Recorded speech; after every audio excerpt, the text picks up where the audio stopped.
Hai, kami dari kelompok 6 kelas AFK Undip 2020.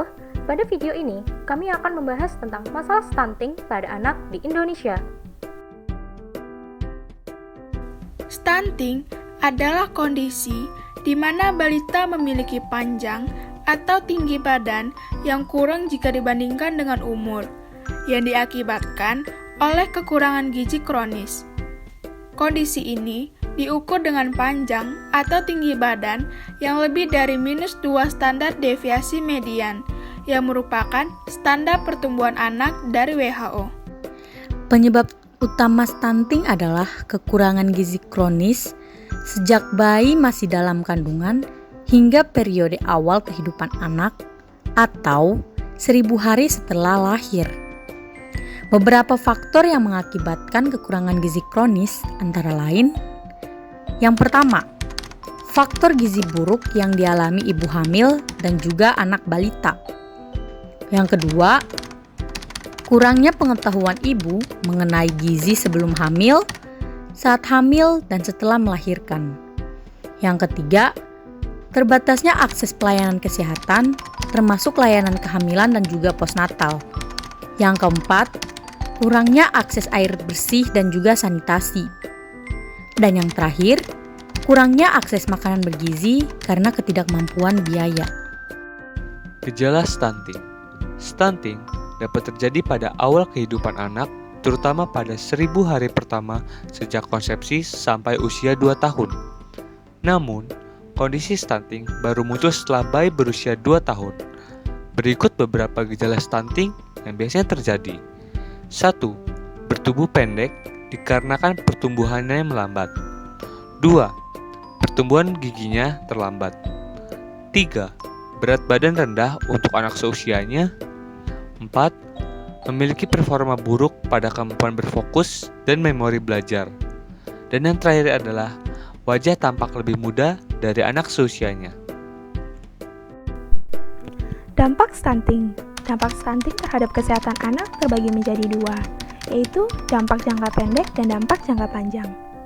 Dampak jangka pendek stunting terhadap kesehatan anak adalah terganggunya perkembangan otak, kecerdasan, gangguan pada pertumbuhan fisiknya, serta gangguan metabolisme. Sedangkan dampak jangka panjang stunting terhadap kesehatan anak yaitu: pertama, menurunkan kemampuan perkembangan kognitif otak anak. Kedua, postur tubuh yang tidak optimal saat dewasa, yaitu lebih pendek daripada orang-orang seusianya.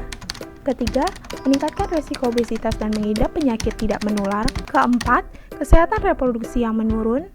Kelima, kapasitas belajar dan performa yang tidak optimal saat masa sekolah. Dan yang terakhir, produktivitas dan kapasitas kerja yang tidak optimal saat dewasa. Berikut ini adalah beberapa cara yang dapat dilakukan untuk mengurangi risiko anak mengalami stunting. Yang pertama, memenuhi kebutuhan gizi sejak hamil. Tindakan yang relatif ampuh dilakukan untuk mencegah stunting pada anak adalah selalu memenuhi gizi sejak kehamilan. Yang kedua, beri ASI eksklusif sampai bayi berusia 6 bulan. Protein whey dan kolostrum yang terdapat pada susu ibu mampu meningkatkan sistem kekebalan tubuh bayi yang terbilang rentan. Yang ketiga, dampingi ASI eksklusif dengan empasi sehat. Apa sih empasi itu? Empasi merupakan makanan pendamping ASI. Dalam hal ini, pastikan makanan yang dipilih bisa memenuhi gizi mikro dan makro yang sebelumnya selalu berasal dari ASI untuk mencegah stunting. Yang keempat, terus memantau tumbuh kembang anak. Orang tua sangat berperan penting loh dalam hal ini, karena orang tua perlu terus memantau tumbuh kembang anak, terutama dari tinggi dan berat badan anak. Yang kelima, selalu jaga kebersihan lingkungan. Seperti yang diketahui, anak-anak sangat rentan akan serangan penyakit, terutama kalau lingkungan sekitar mereka kotor. Yang keenam, kebersihan air dan sanitasi. Lingkungan yang bersih mampu menjaga kekebalan tubuh anak sehingga terhindar dari infeksi. Salah satunya yaitu menyediakan sanitasi dan air bersih. Jumlah kasus stunting.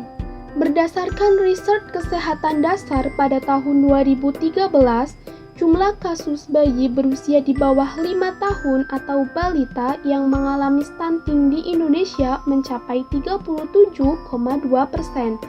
Sementara itu, jumlah kasus stunting bayi berusia di bawah 5 tahun atau balita di Indonesia pada tahun 2015 sebesar 36,4%. Artinya, lebih dari sepertiga atau sekitar 8,8 juta balita mengalami masalah gizi. di mana tinggi badannya di bawah standar sesuai usianya.